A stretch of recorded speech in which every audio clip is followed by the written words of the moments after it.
Good day everyone. So for this video po, we will be discussing about the problems. Problem 6-2, problem 6-4, 6-6, and 6-8 which is yung ilan sa mga problems dito sa chapter 6 kasi medyo mahaba no if i-discuss pa natin lahat. At the same time, sa sobrang haba nga po ng effective interest method, ay hindi ko na nagawang isama pa yung discussion ng problem doon sa naunang video discussion natin about the effective interest method. So ito, ipapahabol ko na lang siya. So supposedly, hindi na talaga ako gagawa ng recorded video discussion, no? Kaso, ayun, baka kailangan pa kasi natin siya para mas ma-understand pa natin yung lecture. Particularly kasi meron din pala ako naging error or parang mali ng pagtatype doon sa naunang illustration, doon sa discussion ng lecture for the effective interest method. So, bilang pambawi, dapat ma-discuss ko to para mas maintindihan natin yung about dito sa topic ng effective interest method. So, we will be starting with problem 6-2. Actually, the answers are already uploaded no sa ating Google Classroom. So, naka-upload na po siya doon. Kumbaga ngayon, i-discuss ko lang kung paano nakuha yung mga problem or yung mga answers na yon. So, for problem 6-2, prepare daw tayo ng table of amortization for the discount on bonds payable. And for problem, or requirement number 2, prepare journal entries for 2024 and 2025. So, sabi sa problem, on January 1, 2024, Orange Company was authorized to issue 6% bonds payable. So, itong 6% na yan, that is the nominal interest rate. Ang face amount daw po niya is 5 million pesos maturing on December 31, 2025. So, ibig sabihin, from January 1, 2024, na-issue, ang kanyang maturity would be on December 31, 2025. So, that is just 2 years. 2 years lang ang kanyang maturity. So, interest is payable semi-annually on June 30 and December 31. Samantalang yung pagbabayad naman ng interest ay semi-annual siya. So, every June 30 and December 31. So, on January 1, 2024, the entity issued all the bonds payable for 4,818,500 with an effective rate of 8%. So, itong 4,818,500, that is the present value or the issue price ng bonds natin. So, we do not have to compute, no, para sa kanyang issue price kasi already given na siya. Pero kung gusto nyong i-check, kaso nga lang hindi sinabi sa atin kung hanggang ilang decimal places ba yung ginamit para makuha itong issue price na ito. So, if you want to compute, you can try naman po. Kasi given naman sa atin si nominal interest rate na 6% at saka si effective interest rate na 8%. Tapos sabi din, the fiscal year of the entity is the calendar year and the effective interest method of amortization is used. So, calendar year, ibig sabihin natatapos yung ating accounting period ng December 31. So, from January 1 to December 31 siya. So, let us start with requirement number 1, which is the table of amortization. Table of amortization. So, sa table of amortization, ang mga columns na meron tayo, since makikita natin, no, ang issue price natin na 4,818,500 is lower or mas mababa siya kaysa sa face amount, ibig sabihin meron tayong discount on bonds payable. So, dapat sa table of amortization, discount amortization yung isasama natin. So, unahin natin si date, tapos interest paid. Interest paid, ito ay nakabase doon sa ating nominal interest rate. Tapos si interest expense. Interest expense naman is based on our effective interest rate and the carrying amount of our bonds. Tapos discount amortization. So discount po siya. And then the carrying amount or the present value of the bonds. Kahit ano naman doon, no, carrying amount or present value, pwede naman po natin gamitin. Ayusin ko lang. Tapos, maglagay na rin ako dito ng formula. So, para sa interest paid, ano lang to? Face amount times nominal rate. So, face amount yung 5 million times the nominal rate. Interest expense, carrying amount times natin kay effective rate.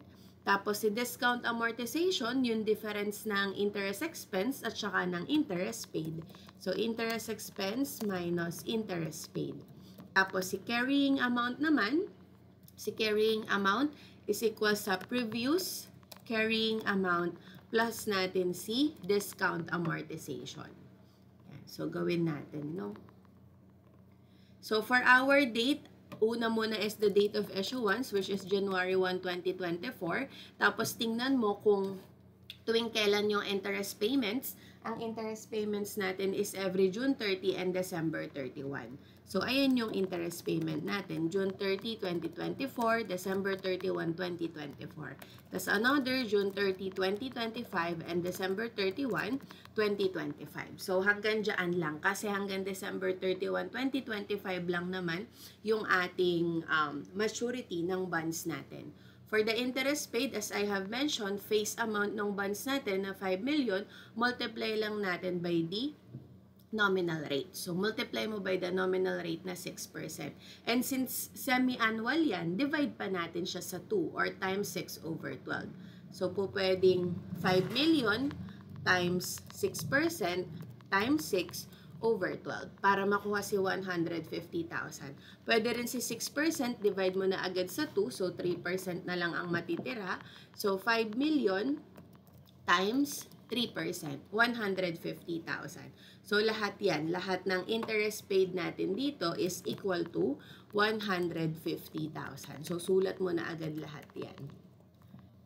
Tapos, for our interest expense, carrying amount times the effective rate daw. So, si carrying amount na una, ito siya, so 4,818,500. So, sulat muna natin dito. So, 4,818,500. So, ito, multiply mo lang by the effective rate. Ang effective rate natin ay 8%. So, since semi-annual, divide natin siya sa 2, 4% na lang yung gagamitin natin. So, semi-annual kasi, no? Kaya i-divide sa 2 si 8%. So, 4,818,500 times 4%. Ayan, makukuha natin. 192,740.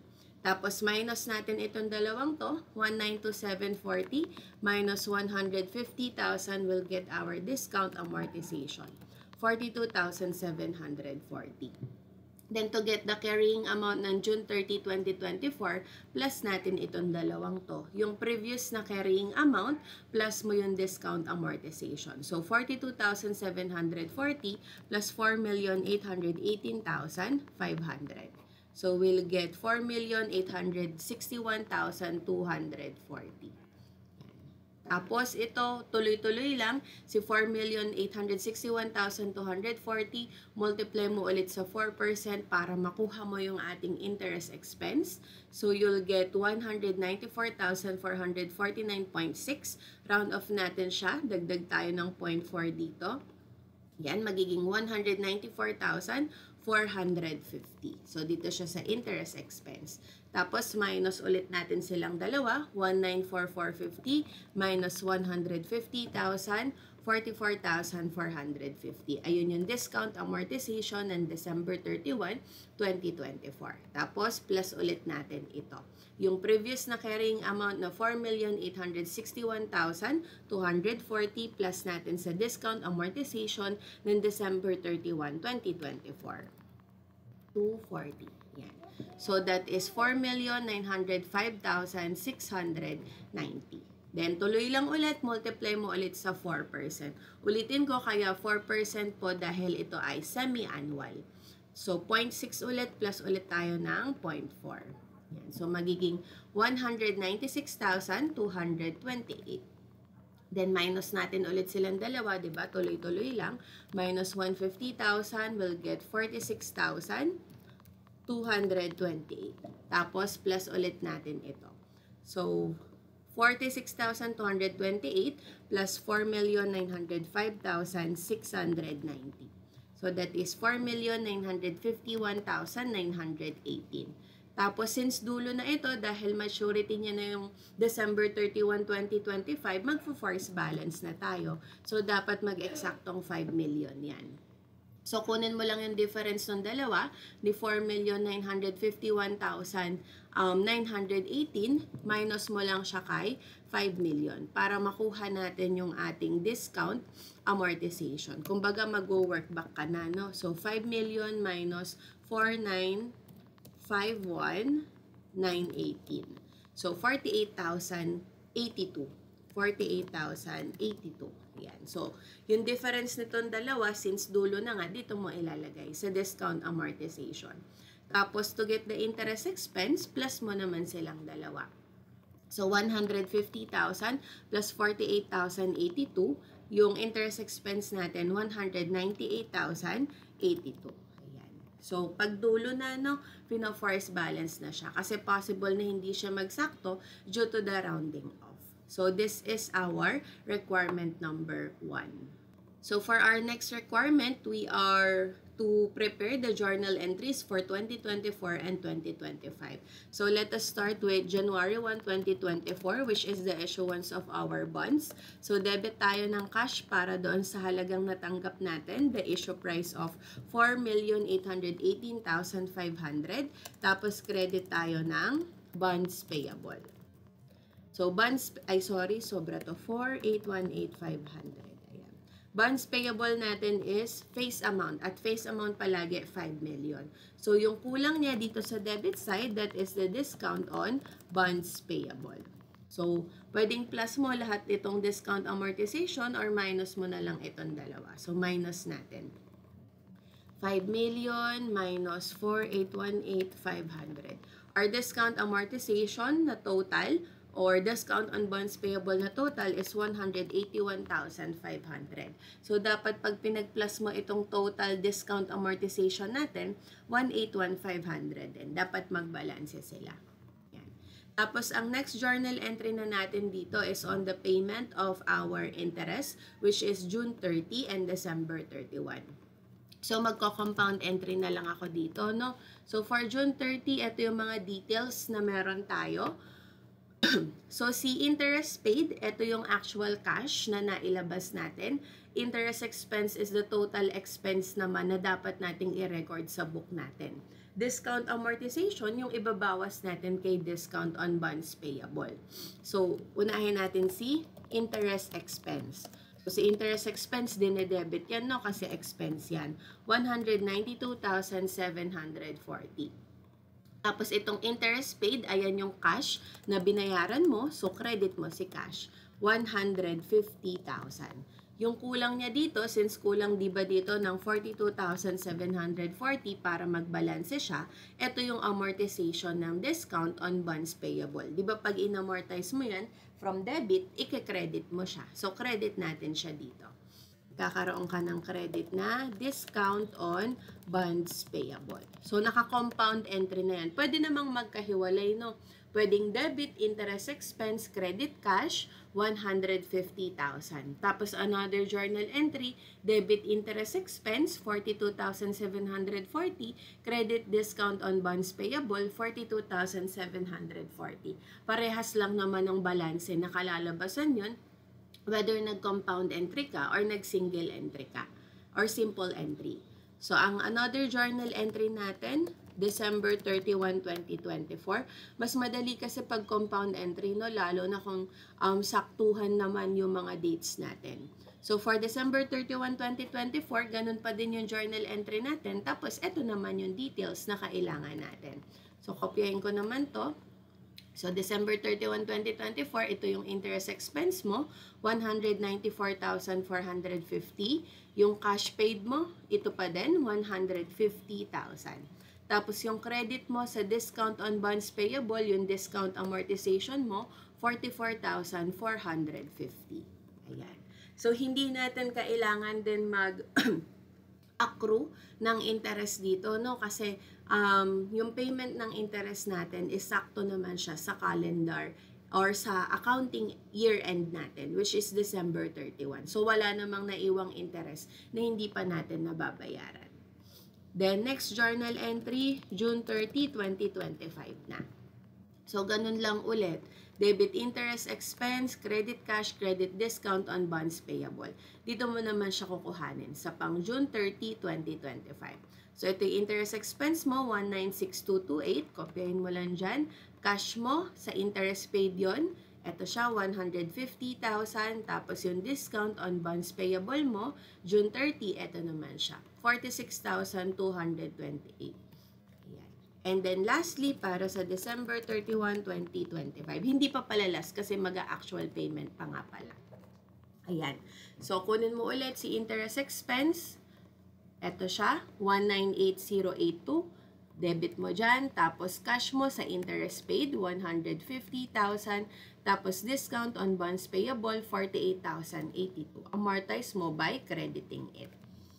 Then last, totoong last na, December 31, 2025, bayaran na natin si bonds payable. Kasi ito na yung kanyang maturity, December 31, 2025. So, bayaran mo na si bonds payable, debit mo, bonds payable, 5 million. Tapos, credit lang tayo ng cash for also 5 million pesos. Ayan. So, that's it. Ganun lang kasimple si problem 6-2. Next problem tayo, that is problem 6-4. So, for problem 6-4, sabi sa atin, determine daw natin yung market price of the bonds payable on January 1, 2024. So, most probably, hindi binigay sa atin kung magkano yung issue price or market price ng bonds natin at the time of its issuance. Tapos, prepare daw natin yung journal entries for 2024. However, magdagdag na rin tayo ng ilan pa sa mga requirements na po pwede nating ma-provide. Kaso, hindi ko bubuin yung journal entry dito kasi pagkahaba-haba nito. So, on January 1, 2024, Manyak Company issued 12% bonds payable with a face amount of 20 million. So, yung kanyang nominal interest rate is 12%. Tapos, ang face amount niya is 20 million. The bonds mature on December 31, 2033. So, if titingnan mo yung pagitan between January 1, 2024 and December 31, 2033, that is for 10 years. So, for bonds payable of similar risk and maturity, the market yield is 10%. So, market yield, ibig sabihin yung kanyang effective interest rate daw po is 10%. And at the same time, interest is paid semi-annually on June 30 and December 31. So, sa 10 years na yon, para makuha mo yung bilang ng periods, multiply mo pa siya by 2 kasi semi-annual yung interest payment natin. June 30 tsaka December 31. Kaya kung naka-basic calculator ka niyan, ang gagawin mo, 1.05. 1.05 kasi 10% siya divided by 2 dahil semi-annual.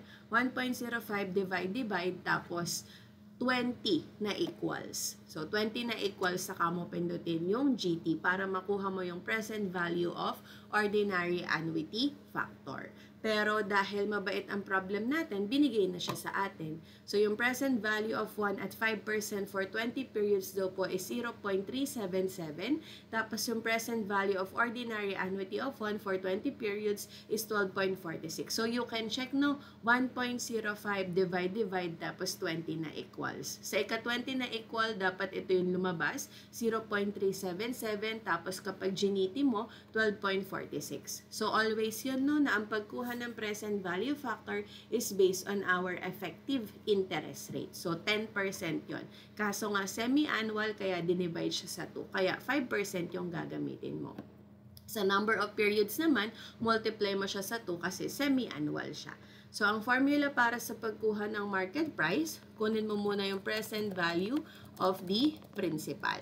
So, sa present value of the principal, yung face amount niya na 20 million, multiply mo lang sa present value of 1. So, yung present value of 1, yung 3.77. Or 0.377, I mean. So, 20 million na face amount times 0.377. Ang kanyang present value ng principal natin, 7,540,000. Tapos, add lang natin yung present value, PV na lang. PV of interest. So, sa present value of interest, start ka with the face amount na 20 million. Tapos, multiply mo siya sa nominal interest rate. So, ang nominal interest rate natin is 12%. But since semi-annual nga siya, divide din natin by 2. So, dapat 6% lang yung gagamitin natin. Tapos, multiply natin by the present value of ordinary annuity of 1, which is 12.46. So, ang ginagamit para sa principal na PV factor, PV of 1. Sa interest naman, PVOA, present value of ordinary annuity. So, compute din natin siya, 20 million times 6% na nominal interest rate, dinivide sa 2, times 12.46. So, we'll get 14,952,000. Tapos, add lang natin siya para makuha natin yung total market price noong January 1, 2024. Kumbaga, ito yung halaga kung magkano natin na ibenta yung ating bonds payable. So, 7,540,000 plus 14,952,000. So, 22,492. That is the market price or present value of our bonds payable at the time of its issuance. So, as you can see, meron naman tayong premium on bonds payable. So, for this illustration, premium naman siya. Kanina kasi sa problem 6-2, tayo ay naka-discount. So, ngayon, we will be having a premium amortization. So, hindi required, pero gawa na rin tayo ng table of amortization. Pero hanggang 2025 lang kasi masyadong mahaba kung buong hanggang 2033 natin tatapusin yung ating table of amortization. Kasi 20 periods yan, no? So, for our table of amortization, kopyahin na lang natin to. Ayan, kopyahin natin. Kasi ganun pa rin naman yung formula ng table of amortization natin, no? The only difference, ayan, magiging premium amortization siya.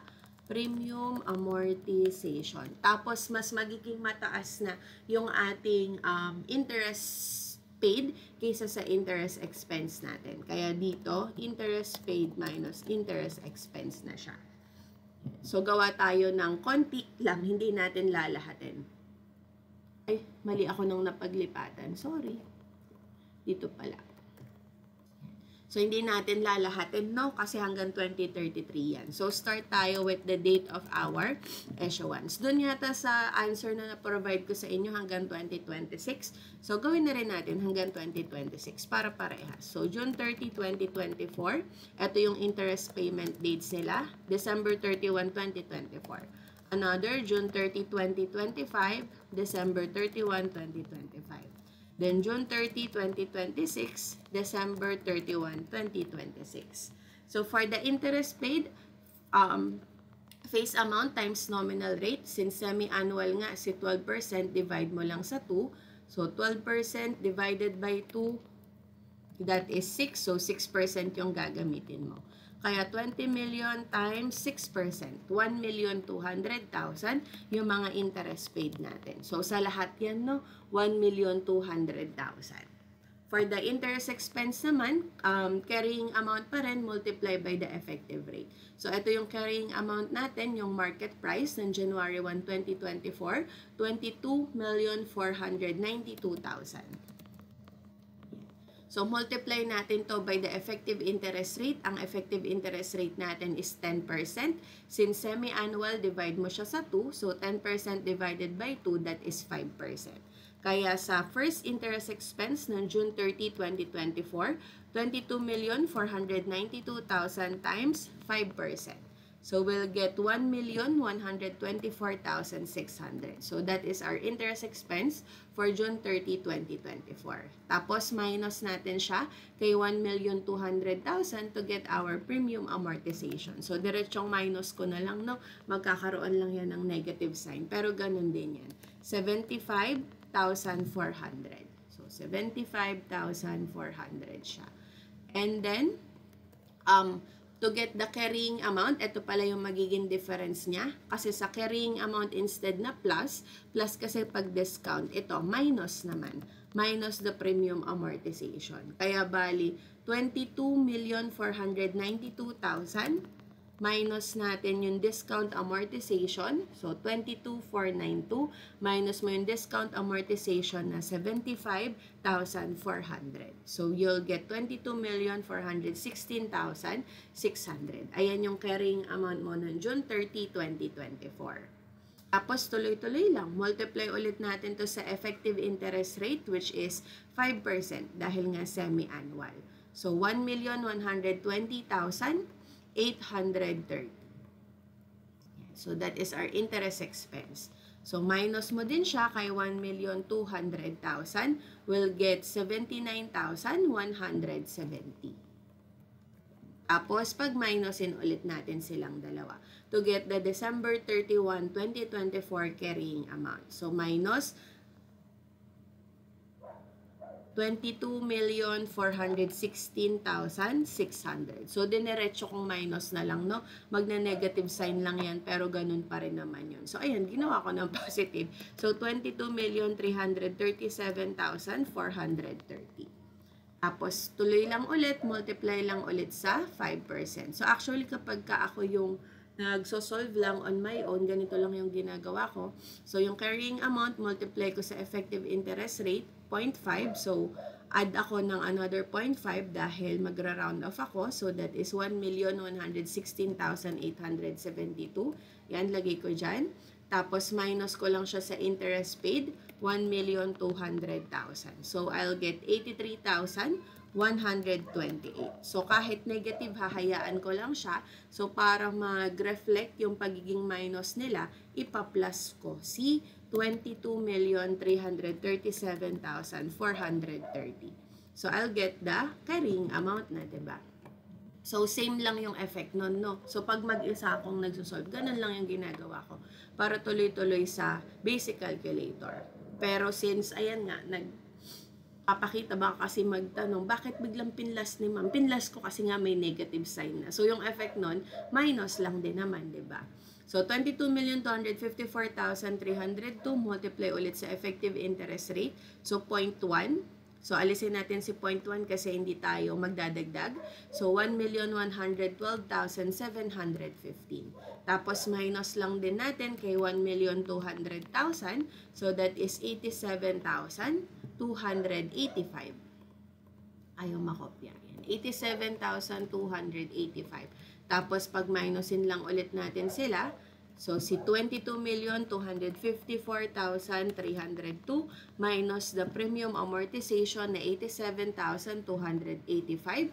The carrying amount ng December 31, 2025 would be 22,167,017. So, multiply ulit sa 5%, tuloy-tuloy lang. So, 0.85 plus ako ng 0.15 para ma-round off ko siya.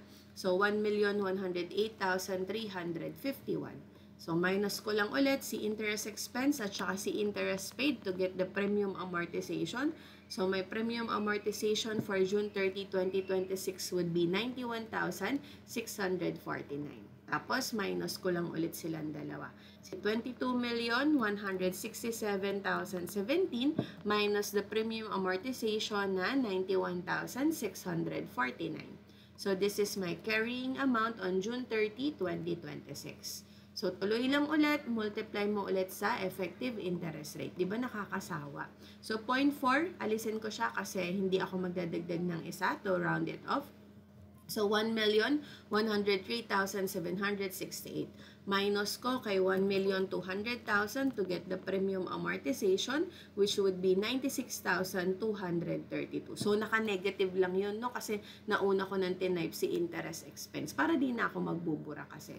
Tapos, minus ko lang ulit sila. So, 96,232, bawas ko kay 22,075,368. So, ang aking carrying amount ng December 31, 2026 would be 21,979,136. So, double check ko lang, baka may typographical error ako. Yan. So, upon checking, tama naman po siya. So, prepare na natin yung journal entries natin for 2024. So, ito for 2024 na lang kasi paulit-ulit lang naman siya. So, start tayo sa issuance natin ng January 1, 2024. Debit tayo ng cash para dun sa total market price na natanggap natin, which is 22,492,000. So, 22,492. Tapos, credit tayo ng bonds payable for its face amount. So, ang face amount natin is at 20 million.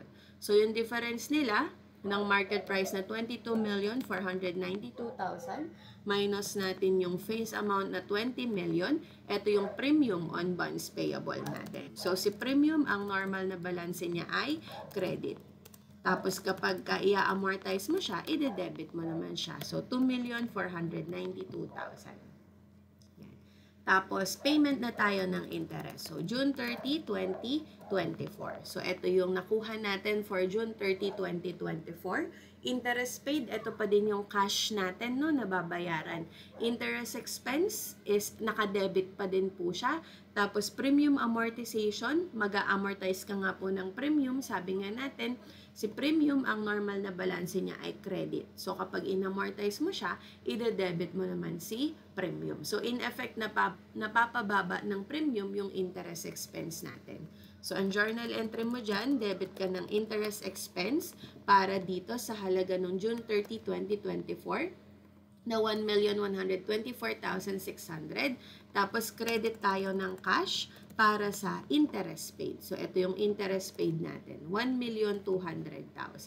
At si premium nga po, to amortize it from credit, ide-debit na natin siya. Premium on bonds payable. So, ito yung nakuha natin na premium amortization ng June 30, 2024. 75,400. Ayan. So, balance yan, no? 1 to din yung total niyan. Ganun lang, ulit-ulit mo lang siyang gaganunin. Basta nagawa mo na si table of amortization, easy na lang yung pagpe-prepare ng journal entry.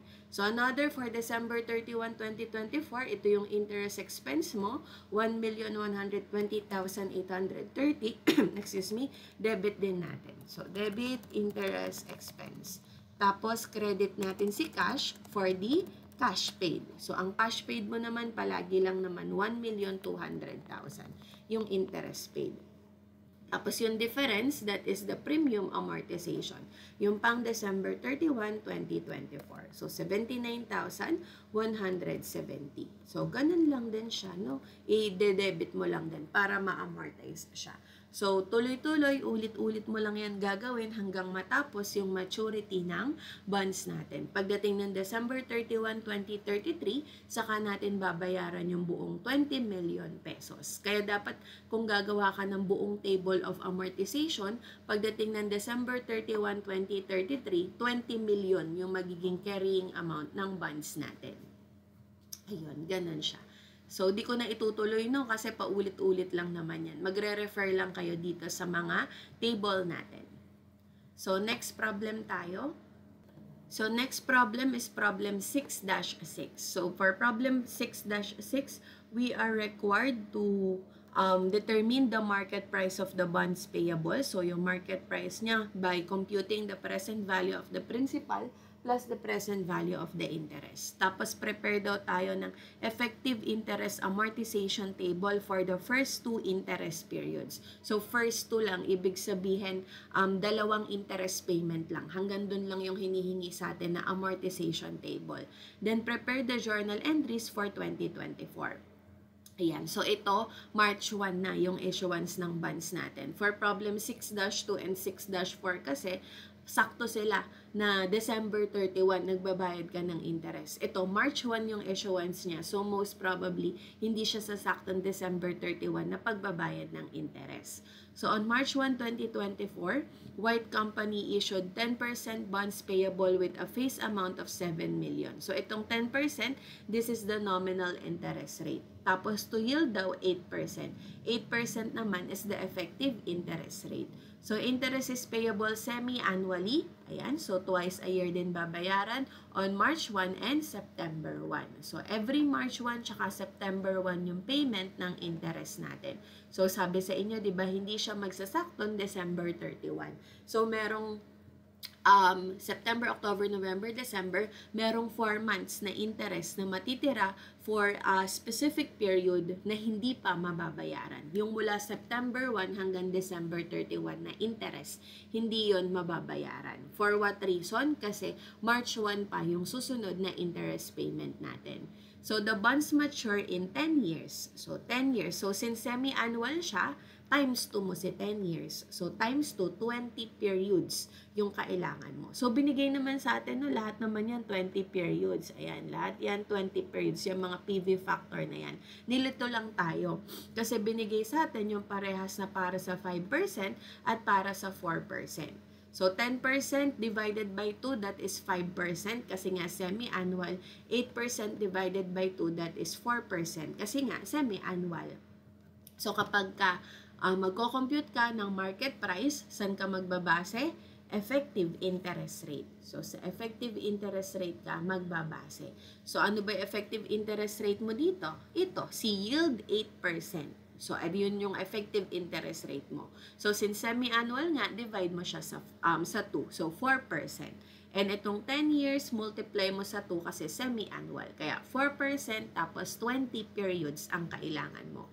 So, ibig sabihin, ito yung magagamit mo, PV of 1 at 4% for 20 periods at saka present value of ordinary annuity of 1 at 4% for 20 periods. Ayan yung kakailanganin mong present value factor. You can compute din, no, para ma-check if tama ba yung mga factors na binigay sa atin. Kaso, wag na kasi 20 periods yan, no? So, present value of the principal, katulad kanina. So, yung face amount niya na 7 million, multiply lang natin sa PV of 1 ni 4%. So, 0.456. So, 7 million na face amount times 0.456. So, that is 3,192,000. Tapos, add lang natin yung present value of the interest. So, sa present value of the interest, start ka with the face amount na 7 million, multiply mo by the nominal interest rate. Ang nominal interest rate is 10%, but since semi-annual, divide din natin siya sa 2. So, 5% lang. Then, the PVOA of 1 at 4% for 4 periods, which is 13.590. So, ayan yung present value ng interest natin. Face amount, multiply mo sa nominal rate na dinivide sa 2 kasi semi-annual, multiply natin sa PVOA ng 4% for 20 periods na 13.590. So, ang makukuha natin is 4,756,500. So, add natin yan to get the market price. Total market price of the bonds payable. So, nung issuance niya, nung March 1, 2024, ito yung kanyang magiging market price. So, plus mo sila. Plus 3,192. So, that is 7,948,500.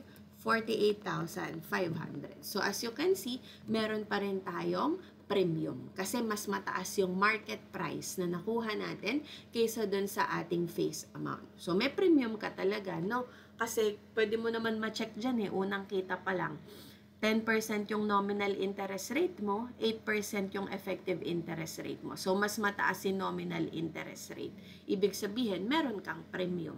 Ganun po siya. Kasi kapag mas mataas yung effective interest rate, discount naman ang meron ka doon.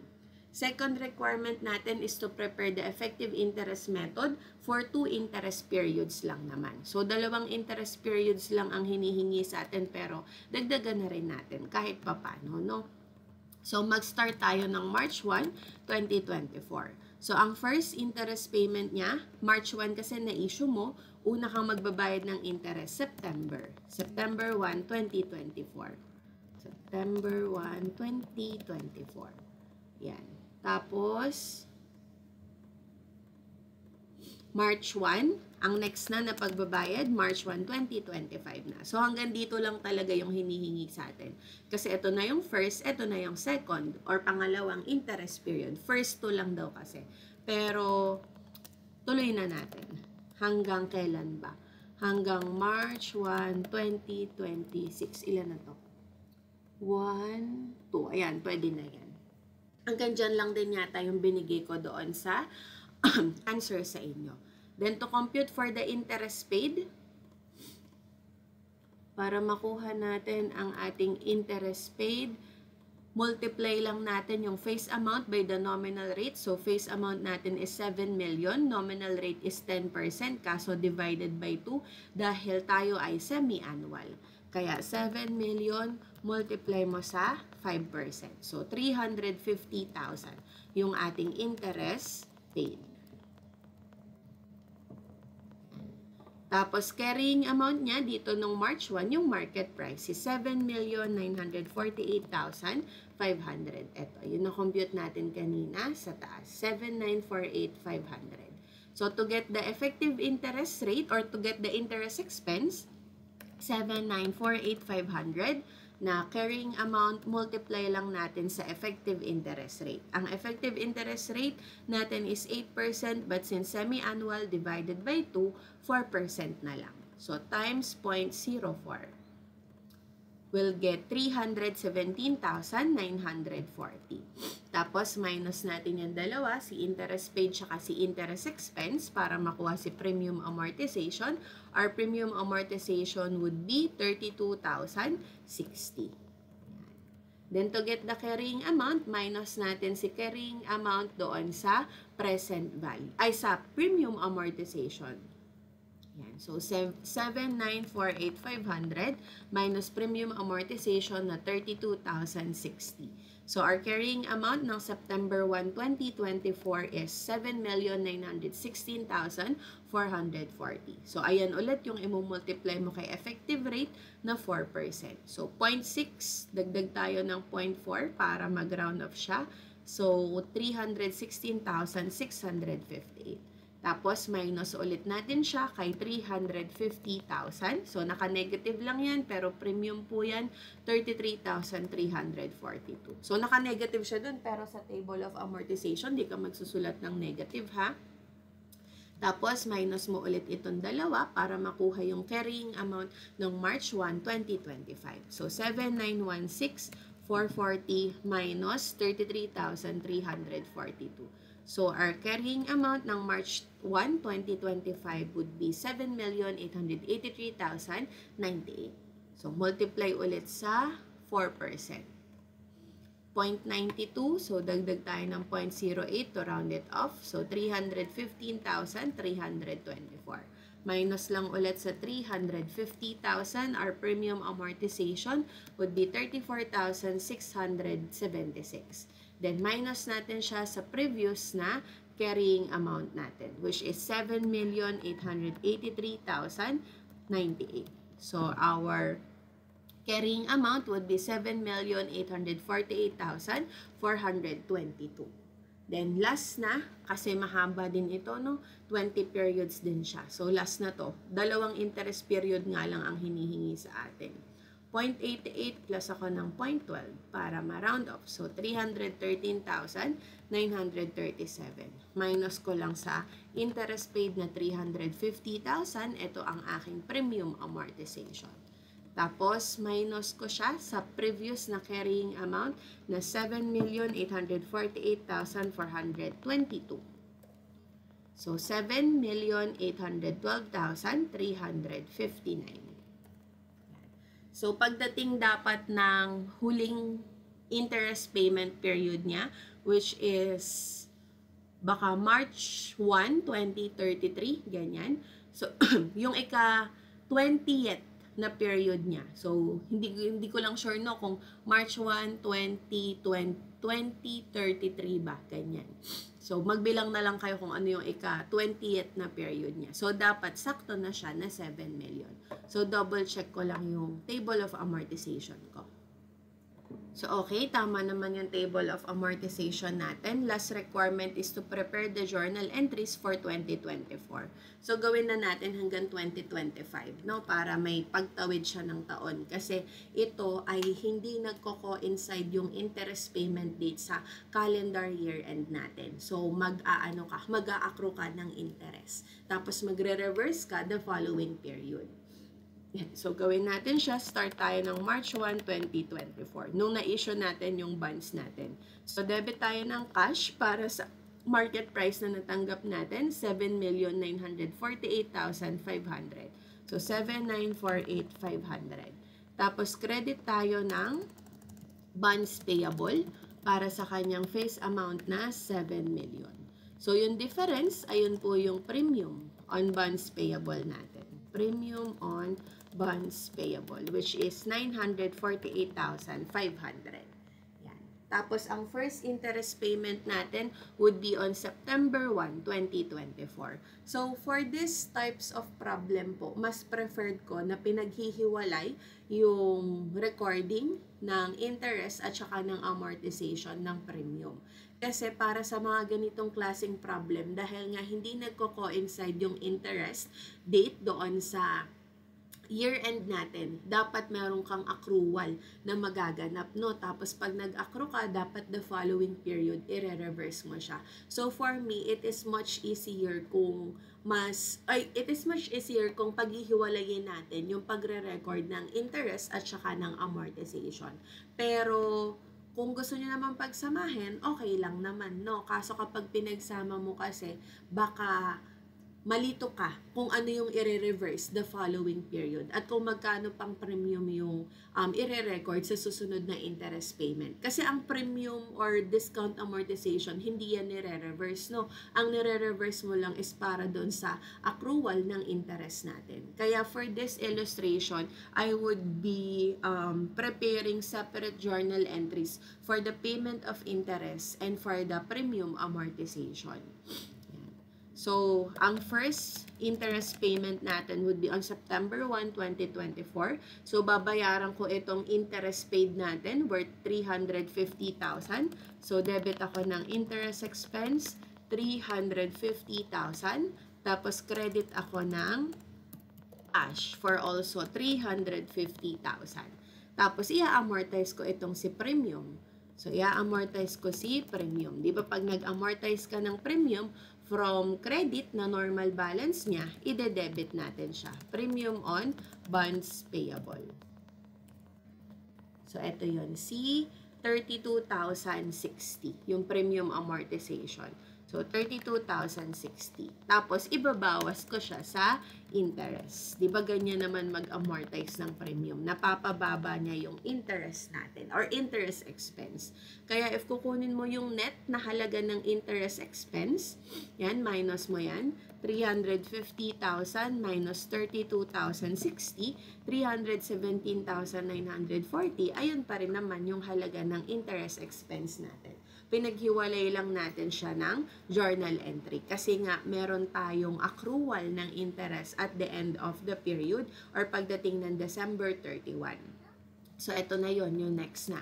December 31, 2024.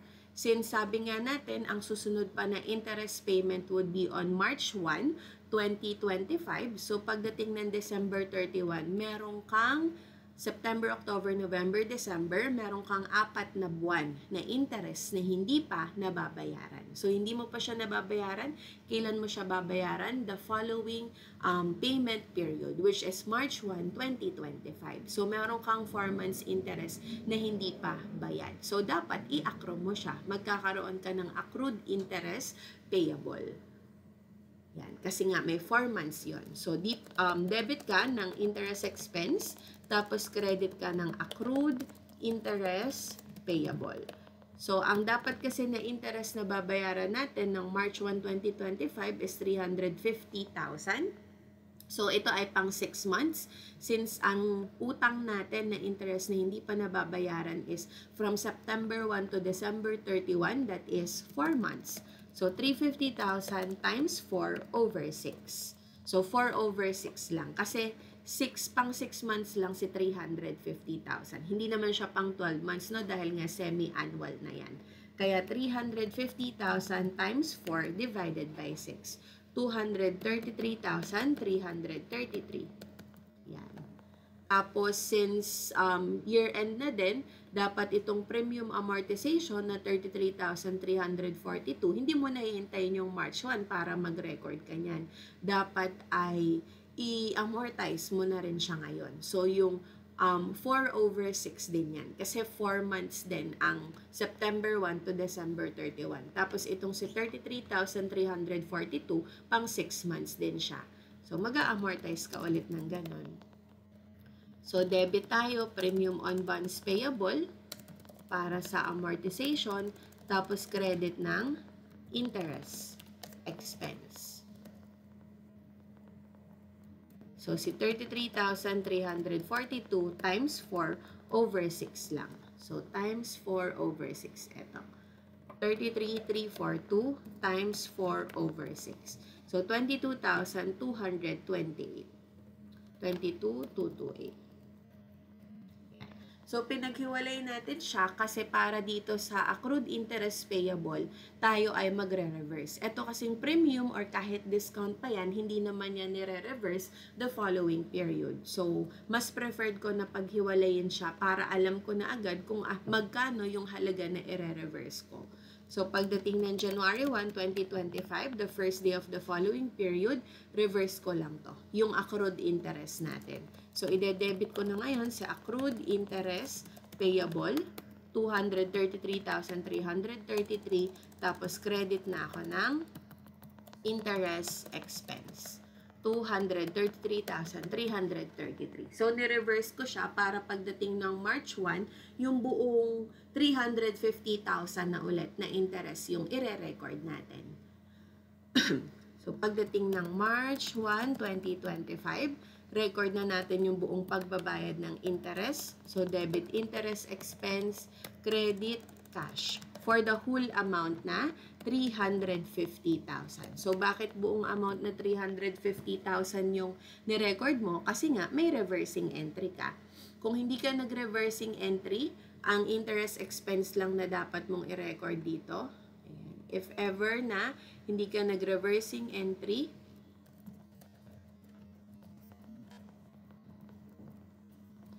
kung walang reversing entry ang journal entry mo, debit ka ng interest expense na pang 2 months lang. Yung January to March lang. So, January 1 to March 1, that is just 2 months. Kaya ang interest expense mo would be 350,000 times 2 over 6. So, 116,667.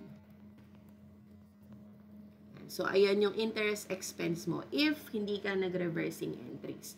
Tapos, babayaran mo si accrued interest payable. So, hindi ka nga nag-reverse, wala kang dinebit dito. So, ngayon mo pa lang siya ide-debit pagka binayaran mo siya. Si 233,333. Tapos, credit ka sa cash if hindi ka nag-reversing entry. 350,000 pa rin yung total. So, whatever naman, no, whether nag-reversing entry ka or hindi, parehas lang naman yon. Kasi kung nag-reversing entry ka, ito yon. So, kapag kinuha mo yung neto na halaga ng interest expense, so, meron kang debit na 350,000 noong March 1, tapos may credit ka naman na 233,333 ng January 1. So, 116,667. So, ganito pa rin naman siya, 116,667 kung hindi ka nag-reversing entry. Kaso dun sa book na fina-follow natin, mas gusto niyang nagre-reversing entry tayo, kaya ayun, mag-reversing entry na lang tayo. Para rin madali yung journal entry mo pagdating ng March 1.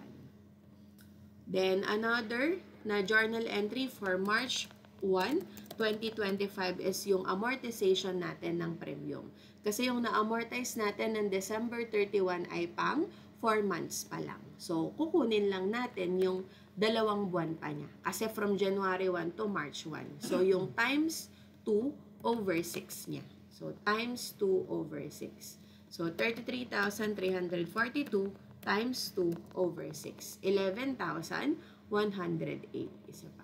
33,342 times 2 over 6. So, ayan. 11,108. Para ayun, naubos na natin yung amortization nitong 33,342. Nahati siya sa dalawa. Na-amortize mo siya ng December 31 worth 22,228 kasi year-end yan, dapat ma-amortize mo talaga siya. Tapos March 1, 11,108. So, ayan, parang hindi siya nagbalanse. Wait, double check ko lang. Ayun, dito tayo nagkamali. So, dapat 11,114 siya. Ang na-type ko yata, 33,324. Sapat. 33,342 times 2 over 6. Ayan, tama na. So, check ko nga. 33,324. Parang ganyan yung na-type ko kanina. Ayun nga, ganun nga. So, eto na yung tama niya, 11,114. So, dito nag-amortize ka ng 22,228 plus pa natin yung in-amortize mo dito na 11,000. Nag-type. Plus natin si 11,114. Ayun, total niya, 33,342. Mauubos mo na itong premium amortization mo ng March 1, 2025.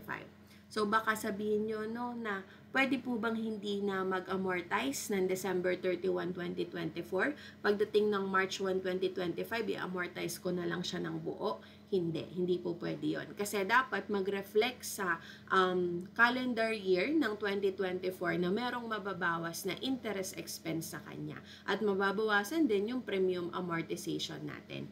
Kasi kung papalipatin mo siya ng 2025, hihintay mo pa si March 1 para ma-amortize mo yung buong 33,342, magkakaroon ka na ng discrepancy or hindi na magiging accurate yung record mo for both 2024 and 2025. So, dapat yung hanggang 4 months niya naka-amortize for December 31, tapos yung 2 months niya pang March 1 naman, 2025.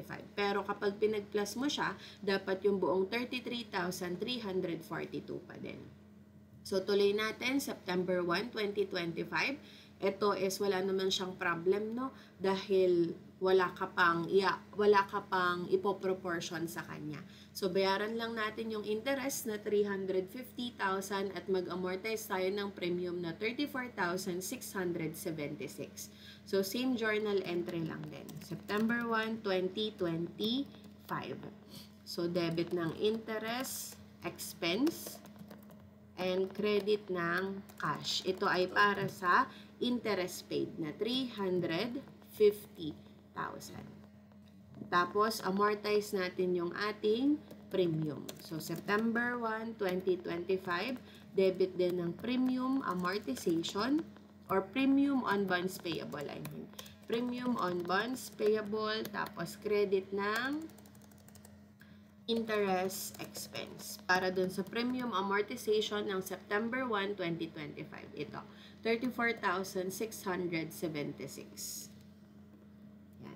Then, pagdating ulit ng December 31, 2025, mag-a-accrue ka na naman.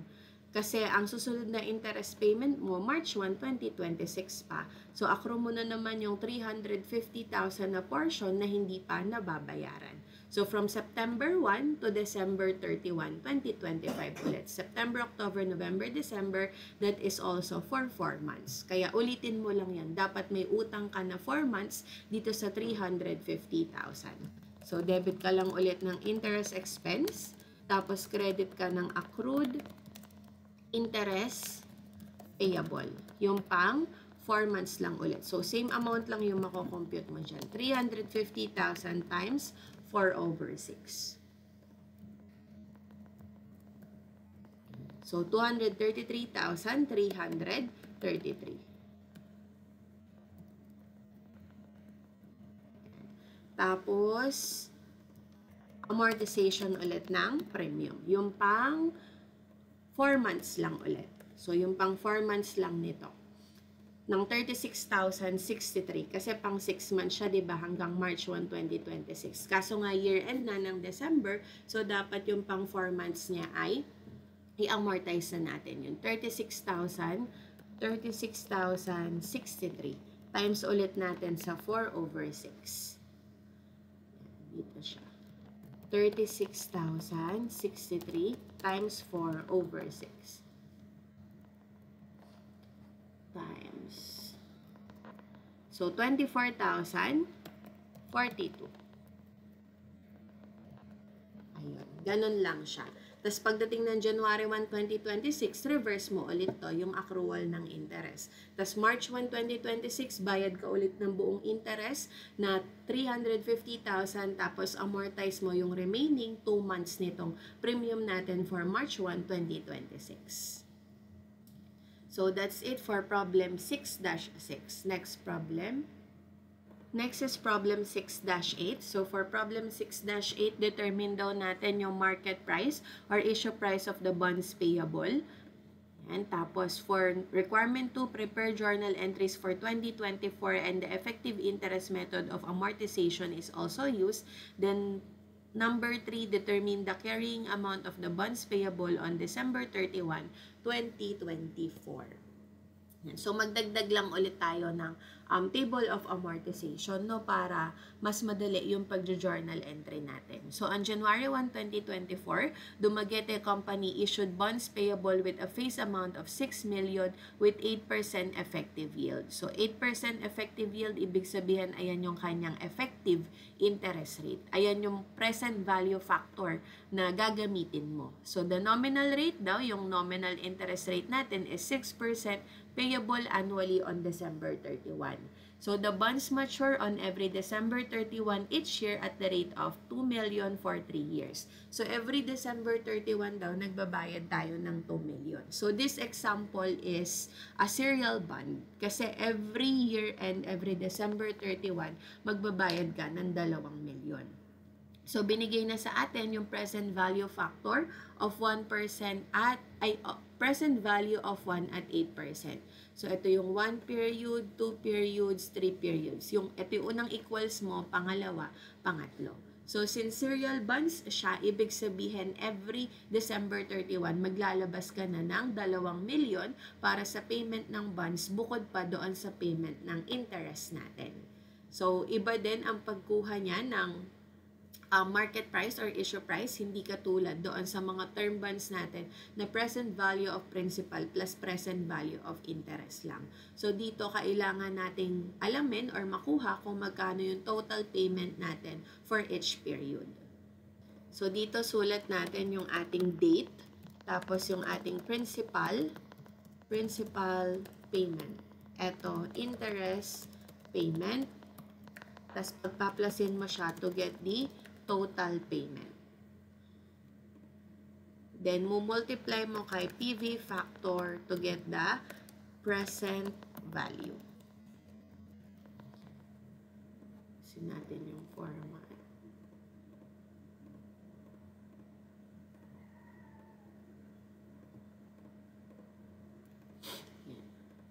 So, for our date muna, lagay natin yung mga years natin dito. So, meron daw 3 pagbabayad ng 2 million pesos. So, ibig sabihin for 3 years yung magiging maturity ng ating bonds. So, 2024, 2025, 2026. So, ang principal payment natin for 2024, 2025, and 2026 would be on a constant amount na 2 million pesos. So, ito 2 million sila. So, pag pinag-plus mo yan, equal siya doon sa face amount natin na 6 million. Tapos, for our interest payment, ang unang pagbabayad mo kasi ng bonds would be on December 31, 2024. So, ibig sabihin sa buong 2024, 6 million pa yung outstanding na bonds mo. Diyan ka pa magbabase ng interest mo. So, sa 6 million pa, kasi December 31 ka na magbabayad ng 2 million na face amount. So, 6 million, multiply mo sa nominal rate natin. Ang nominal rate ay 6%. So, that is 360,000. Ayan yung interest payment mo for 2024. So, 360,000. At pagdating nga ng December 31, 2024, magbabayad ka ng 2 million.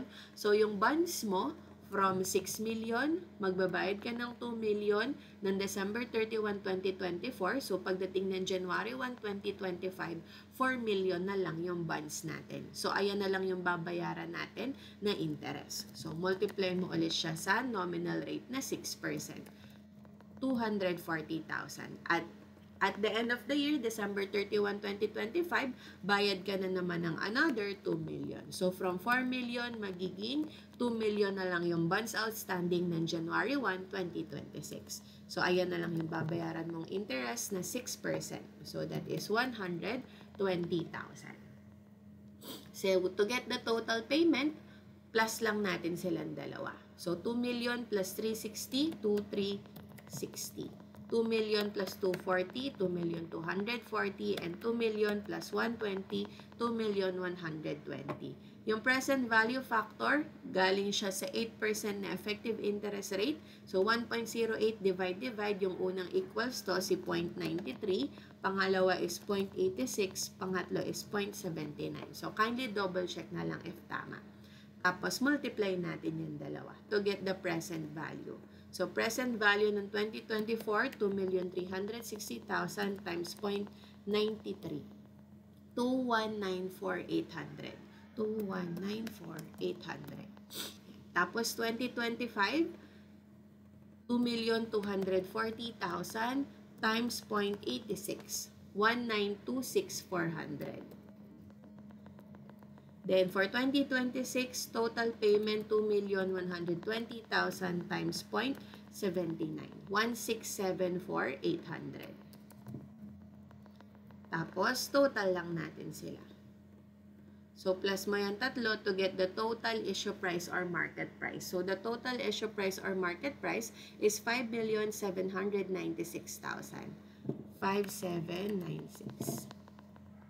So, ayan yung hinihingi sa atin for requirement 1. Ito yung market price or issue price ng bonds natin.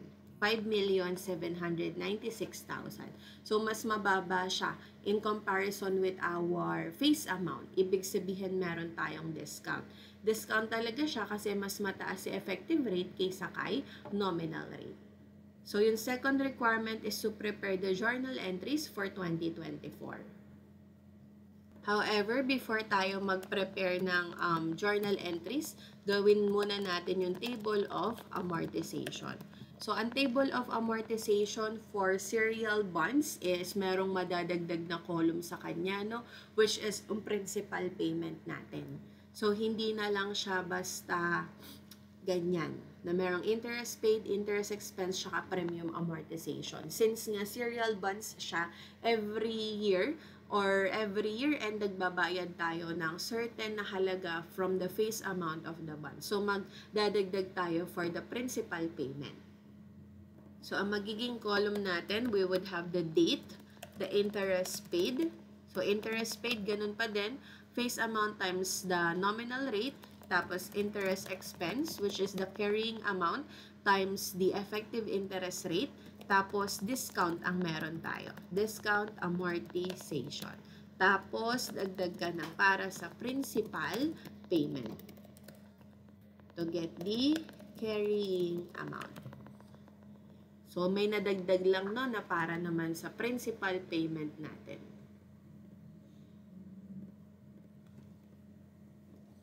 So, for the date, every December 31 siya. So, start tayo ng January 1, 2024. Annually din kasi yung ating interest payment. So, December 31, 2024, December 31, 2025, and December 31, 2026. Yung interest paid na column, eto siya, yung mga interest payment natin. So, pababa siya ng pababa, no, dahil nga meron tayong nababayaran na portion ng principal. Sa principal payment naman, tig to 2 million yan, bawat taon. So, sulat mo na yan agad, yung mga available na data. So, si interest paid, eto siya, yung pababa ng pababa, kasi nga nagbabayad ka ng 2 million every year, principal payment is 2 million. Carrying amount, lagay natin si 5,796,000. So, 5,796,000. To get the interest expense, so si 5,796, multiply lang natin sa effective interest rate.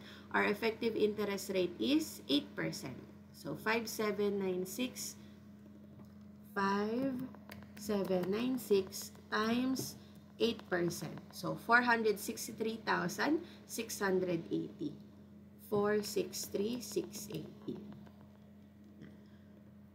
To get the discount amortization, si 463,680 ay i-minus lang natin sa interest paid na 360,000. So, discount amortization natin for December 31, 2024 would be 103,680. Etong discount amortization, ipa-plus natin sa carrying amount. So, ipa-plus mo yan sa carrying amount na 5,796,000. Tapos, ima-minus mo yung 2 million na principal payment. Kasi binayaran mo na yan, yung 2 million. So, dapat mabawas na siya sa carrying amount natin. So, minus 2 million. Kaya, ang carrying amount na lang natin for December 31, 2024 would be 3,899,680. Tapos tuloy mo lang, multiply mo ulit sa effective rate na 8% para makuha si interest expense. So 0.4, hindi tayo magdadagdag ng isa.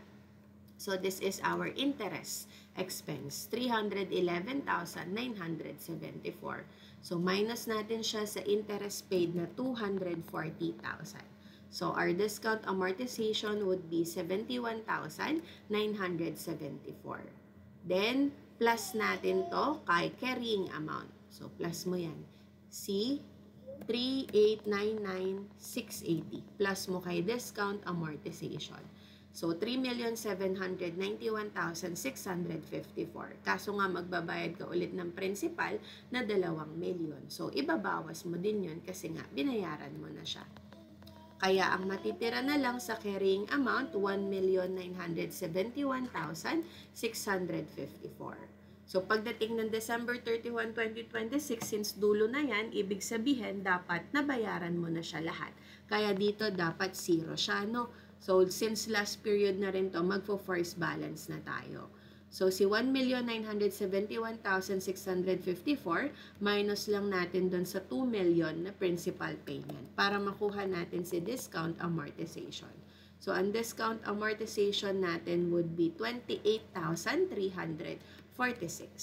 Tapos, pag-plusin natin silang dalawa to get the interest expense. So, 148,346 would be our interest expense naman. So, double check ko lang yung table ko. So, tama naman yung table of amortization natin. Then, after that, proceed na tayo doon sa next requirement. Prepare the journal entries for 2024. So, start tayo with January 1, 2024. So, January 1, 2024, ito yung market price ng bonds na natanggap natin. Ibig sabihin, ayan yung cash na na-receive natin. 5,796,000. Tapos, credit lang tayo ng bonds payable para sa kanyang face amount. Ang face amount niya ay 6 million. So, yung difference nilang dalawa, 6 million na face amount, minus lang natin sa market price na 5,796,000, 204,000 yung discount on bonds payable natin. So, kapag pinag-plus mo tong discount amortization, dapat 204,000 din. Ito ay yung discount on bonds payable. Yan. Tapos, ang first interest payment natin, December 31 na. Kasi annually siya. No? So, sakto din. Nag-coincide din yung calendar year end sa interest payment. So, ano na lang tayo dito, compound entry. So, debit tayo ng interest expense para dun sa na-compute nating interest expense, 463,680. Tapos, credit tayo ng cash. Credit tayo ng cash para naman sa interest paid. So, ito yung interest paid natin, 360,000. Tapos, credit tayo ng discount on bonds payable para sa amortization. Kasi ang discount, pag in-amortize from debit, i-credit natin siya. So, credit natin 103,680. Ayan, ganyan siya. So, pag tinotal mo to, equal siya doon sa interest expense na 463,680. Then, huwag kakalimutan na pagdating din ng December 31, 2024, magbabayad ka ng 2 million na bonds para doon sa principal payment. So, debit mo si bonds payable, 2 million. So, 2 million. Tapos, credit ka lang ng cash. Also for 2 million. Ayan, so ulit-ulit lang yan. December 31, 2025, ito naman yung i-record mo. Ito yung cash mo, ito yung interest expense, ito yung credit sa discount. Tapos, bayad ka lang ulit ng 2 million para sa bonds payable. Then, another requirement, determine the carrying amount of the bonds payable on December 31, 2024. Actually, eto na siya. Nagawa kasi tayo ng table of amortization kahit hindi hinihingi. So, 3,899,680 na siya. Pero, provide na lang din natin. So, as of December 31, 2024, kunin natin yung carrying amount ng bonds payable natin. So, start tayo with the face amount. So, 6 million yung bonds natin.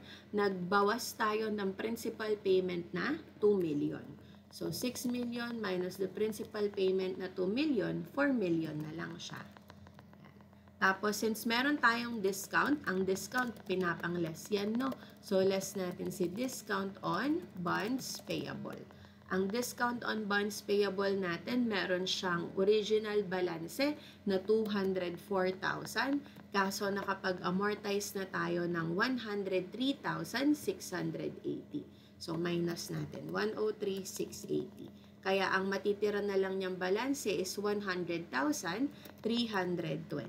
So, kapag minus mo yan, makukuha mo yung carrying amount ng bonds natin.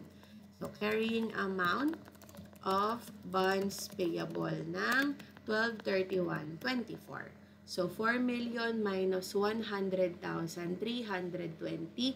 The carrying amount of our bonds payable is 3,899,680. Double roll na. So, kahit hindi ka naman na mag-solve ng ganyan kasi nagawa naman tayo ng table of amortization. Ito na rin siya, 3,899,680. So, that's it para sa mga problems ng effective interest method. So, if you'll have any question, kindly message me po via Facebook Messenger. Thank you and God bless po.